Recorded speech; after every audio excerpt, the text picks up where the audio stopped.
Welcome to the Kiddos Box. అనగనగా ఒక ఊరు.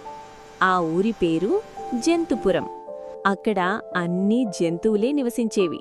ఆ ఊరిలోనే ఒక కుందేలు మరియు ఒక తాబేలు ఉండేవి. కుందేలుకి తాను చాలా వేగంగా పరిగెత్తగలననే గర్వం ఎక్కువగా ఉండేది. అది ఎప్పుడూ తాబేలు నడకని చూసి వెక్కిరిస్తూ ఉండేది. ఒకరోజు కుందేలు తాబేలుతో, మనమిద్దరం పరుగు పందెం పెట్టుకుందామా, ఎవరు గెలుస్తారో చూద్దాం అని సవాలు విసిరింది. తాబేలు నెమ్మదిగా నవ్వుతూ సరేనంది. అడవిలోని జంతువులన్నీ చేరి పందెం ప్రారంభించాయి. పందెం మొదలవగానే కుందేలు చాలా వేగంగా పరిగెత్తి చాలా దూరం వెళ్ళిపోయింది.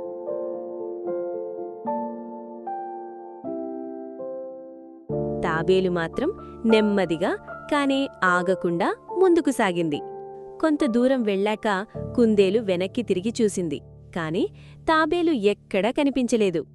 తాబేలు రావడానికి చాలా సమయం పడుతుంది, ఈలోపు ఈ చెట్టు కింద కాసేపు విశ్రాంతి తీసుకుంటాను అని కుందేలు అనుకుంది. చల్లని గాలికి కుందేలు హాయిగా నిద్రపోయింది. తాబేలు మాత్రం ఎక్కడా ఆగకుండా అలసిపోకుండా నిలకడగా నడుస్తూనే ఉంది.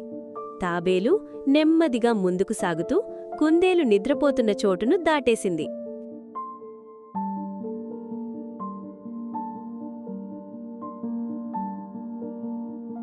తాబేలు పందెం గమ్యస్థానానికి చేరుకుంది. కాసేపటికి కుందేలు ఉలిక్కిపడి లేచి గమ్యం వైపు వేగంగా పరిగెత్తింది. కాని అప్పటికే తాబేలు అక్కడకు చేరుకుని పందెంలో గెలిచింది. కుందేలు తన గర్వానికి సిగ్గుపడి తాబేలును చూసి క్షమాపణ అడిగింది. ఈ కథ నుండి మనం తెలుసుకోవాల్సిన నీతి ఏంటంటే, అతి విశ్వాసం పనికిరాదు. Don't be overconfident. మనం ఒక పనిలో ఎంత గొప్పవారమైనా సరే గర్వంతో ఎదుటివారిని తక్కువ అంచనా వేయకూడదు. కుందేలు తన వేగం చూసి గర్వపడటం వల్లే ఓడిపోయింది. కృషి ఉంటే విజయం లభిస్తుంది. Hard work leads to success.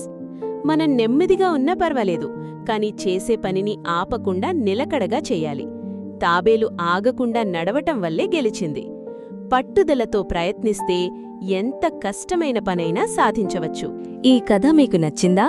అయితే మరిన్ని మంచి కథల కోసం మా కిడోస్ బాక్స్ ఛానల్ను సబ్స్క్రైబ్ చేసుకోండి. మరొక మంచి కథతో నెక్స్ట్ వీడియోలో కలుద్దాం.